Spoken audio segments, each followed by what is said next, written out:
If you want to kill a big dream, tell it to a small-minded person. I had a severe stuttering problem when I was in school. I couldn't talk outside of my house. I could talk around my friends, but anybody else, strangers, going to the store, church, school, girls, I stuttered severely. And in the 6th grade, this teacher had an assignment one day. She asked us all to write on a piece of paper what we want to be when we grow up. Put your name on it, turn it in, that was it. And I wrote on my paper, I want to be on TV. And she had everybody turn it in and stand up, and she called their name and read what they wanted to be. And she was just going down the list: doctors, lawyers, football players, basketball players, police. So they got to me, and she said, "Little Stevie, come to the front of the class." And I went, wow. My answer must have been better than everybody's answer on the paper, because I'm going to get a gold star. I never got a star in school. So I'm heading up to the front, but little did I know she wasn't calling to give me a gold star. She was calling to humiliate me.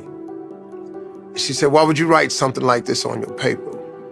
And I'm standing there, and I started to just stutter and stammer.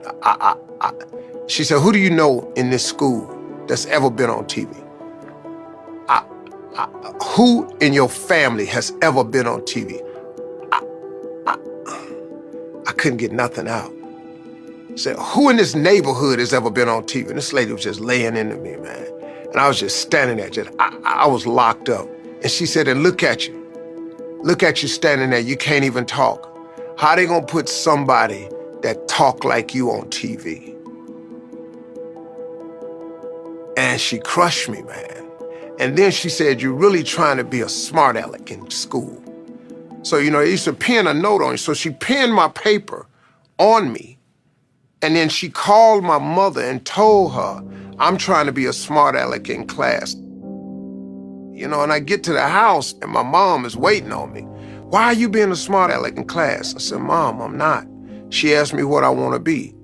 "And what'd you write on your paper?" "I want to be on TV." "Boy, will you gonna write something like that on TV for that teacher? What she want you to write?" I said, "I don't know. She just asked me. I just told her."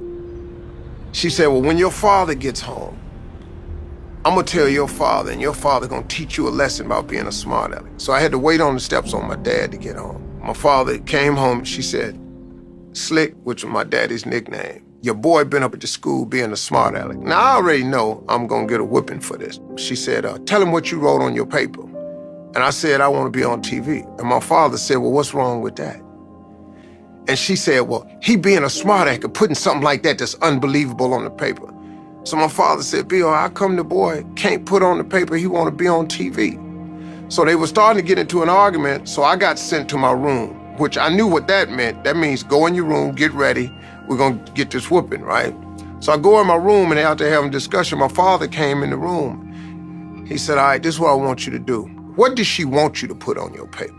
I said, "I don't know, Daddy, like a basketball player, what all the rest of the kids wrote." He said, "Well, put that on the paper. Take that to school tomorrow and give it to her. Take your paper and put it in your drawer. Every morning when you get up, read your paper. And every night before you go to bed, read your paper. That's your paper." What he told me was a principle of success, that if you write it down and envision it, anything you see in your mind, you can hold in your hand. He knew that. And so he gave that to me. After that, every year when the teacher was living, I used to send her a TV for Christmas because I wanted her to see me. She saw me one year, and she said, "Boy, you send me all these TV from wherever you are, and you don't understand. I got too many TV. I had to get these TVs away sometime." I know, it's all right though. And I kept that paper.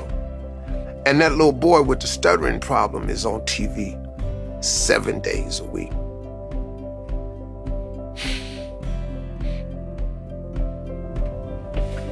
Yeah, I'm on TV.